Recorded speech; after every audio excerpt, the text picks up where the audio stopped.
Hello, নমস্কার। দেখুন তো আপনারা চিনতে পারছেন কি না? বলুন তো এটা কি? এটা কিন্তু উচ্ছের পাতা। আজ উচ্ছের পাতার একটা রেসিপি শেয়ার করব। রসুন থেতো করে নিয়েছি, অন্যদিকে রাঁধুনি জিরে আর শুকনো লঙ্কা নিয়ে নিয়েছি। এদিকে মাছ ভেজে নিলাম, ফোড়নে দিয়ে দিলাম রাঁধুনি জিরে আর শুকনো লঙ্কা। এবার বেশি পরিমাণে রসুন দিয়ে দিলাম। এবার একটু নেড়ে চেড়ে নেব। ঝড়ের জন্য কিন্তু কারেন্ট ছিল না, তো মাছগুলো ফ্রিজে ছিল, ভাবলাম একটু তিতো দিয়ে রান্না করলে বেশ ভালোই লাগবে। এবার কিন্তু আমি জল দিয়ে দিলাম। জল দেওয়ার পর দিয়ে দেবো একে একে নুন আর দিয়ে দেব হলুদ।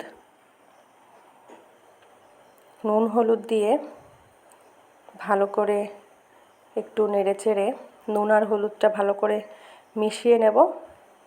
এবার কিন্তু দিয়ে দেব ভেজে রাখা মাছ।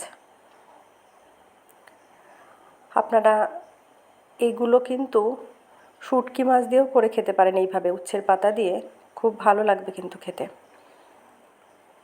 জল যখন ফুটে যাবে তখন কিন্তু কাঁচা লঙ্কা আর কিন্তু উচ্ছের পাতাগুলো দিয়ে দিতে হবে। উচ্ছের পাতা যেহেতু তিতো, অনেক বেশি আগে দেওয়ার দরকার নেই, কারণ শাকে খুব কম জাল লাগে, যার জন্য ঝোলটা ফুটে যাওয়ার পরে মাছ দেওয়ার পরে তারপর কিন্তু শাকগুলো দিয়ে দিয়েছি। শাকগুলো দিয়ে কিন্তু অনেক বেশি সময় রাখার দরকার নেই। দেখুন খুব তাড়াতাড়ি কিন্তু রান্নাটা হয়ে যাবে। আর উচ্ছের পাতা কিন্তু অনেক উপকারী। উচ্ছে যেমন উপকারী, উচ্ছের পাতাও কিন্তু অনেক উপকারী। আশা করি এই রেসিপিটা আপনাদের ভালো লেগেছে। এটি হচ্ছে ফাইনাল লুক। দেখুন কেমন হয়েছে। একবার বাড়িতে আপনারাও ট্রাই করবেন। আমি আমার শাশুড়ি মাকে দেখেছি এইভাবে রান্না করতে, তো আজকে আমিও একবার এইভাবে রান্না করলাম। খেতেও কিন্তু খুব সুস্বাদু হয়েছে।